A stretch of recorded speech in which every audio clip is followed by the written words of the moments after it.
This is a book that I first read in my military strategic studies class at the United States Air Force Academy, and it's kind of crazy that a book written over 2,500 years ago is really the first and the most fundamental book studied by the world's greatest Air Force to this day.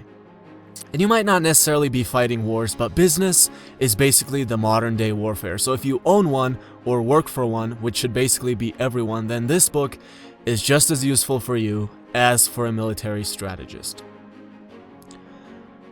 Know your enemy and know yourself, and in 100 battles, you will never be in peril. A lot of people go to job interviews, don't get picked, and don't understand that this is exactly why. They walk in there having no idea about who they're dealing with. If you're walking into a job interview, you need to have spent the past few weeks learning everything there is to know about the company and the industry it's in. Do you know how impressive it is if you walk in there and say something like, "We're in $1 billion industry. I know we're currently holding 20% of the market share. And the CEO has announced 2 weeks ago that we'll be trying to hit 30% by the end of next year. And here is how hiring me is going to help this company achieve that." Do you know how impressive that would be? Most people's answer to that would be something like, we try to sell shoes here? I don't really know. Now that's crazy, but not only do people have no idea about who they're dealing with, they have no idea about themselves. Most people, if asked, "Hey, why should we pick you?" have no idea how to answer it. It's like, I guess I'll work really hard? No, that was the answer that the 20 other people before you gave. Why are you better than all the other ones? Objectively, what are you capable of that makes you better than all the other ones? Know your enemy and know yourself, and in 100 battles, you will never be in peril.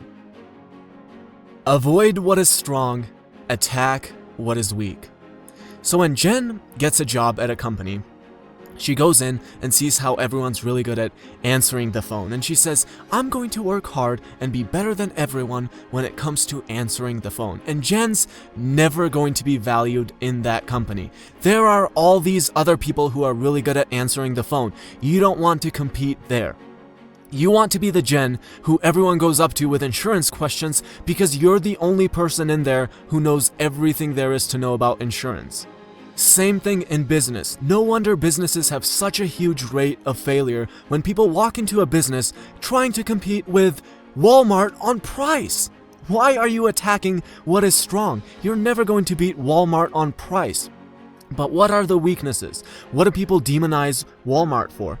The cup was made with the tears of Chinese children. The cup has nothing authentic about it. So all of a sudden you say, "Look at my cup. It's made by treating people really well. It's authentic because of this and that." Now that's still a really hard market, so good luck with competing in there, but at least you have some chance of some little market share now because you literally had 0 chance before.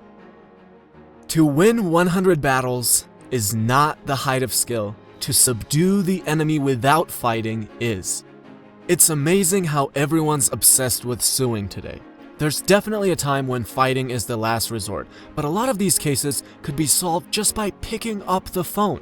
Picking up the phone costs nothing. Suing people will cost you a lot. And I love when people finally quote-unquote win and are so proud, because that's all you can be, just proud. Because if you looked at it rationally, you have spent endless amounts of money, years of your time and energy, and all that opportunity cost, and now you quote-unquote win.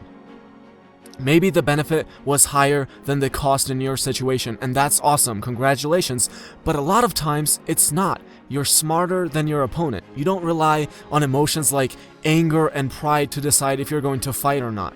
You always take into account the cost, and you do everything you can to win the battle without actually fighting it, because you know that fighting has a cost, and that cost is huge.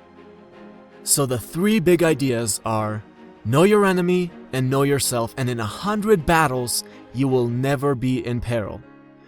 Avoid what is strong, attack what is weak. And to win 100 battles is not the height of skill. To subdue the enemy without fighting is.